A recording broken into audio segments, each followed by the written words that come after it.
But sextortion is right now a massive crime problem in the U.S. And a lot of it is coming out of Nigeria and that part of Africa where these young guys, these 15, 16-year-old kids, meet a girl on Instagram. Next thing you know, she's asking to see his junk.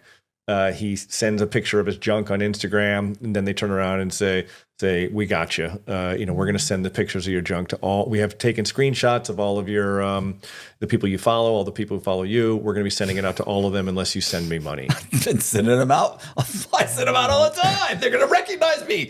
I mean, we can laugh about it, but it's terrifying for these teenage boys and teenage girls who do that. I hear from these kids, right? Because I do these stories, and so I want to, as a public service here on your show, if that ever happens to you, right, you can't turn back the hands of time. The only thing to do to survive this thing is to block the person and do not respond to them at all. The last thing in the world that somebody who's being sextorted should ever do is pay them money, because once you pay an extortionist, they're never going to go away. Now they're all over. Never going to go away. They will bleed you dry. And obviously don't harm yourself. If you block them and don't respond to them and do nothing thereafter, the odds are overwhelmingly in your favor that they will not, in fact, release your photos. Right.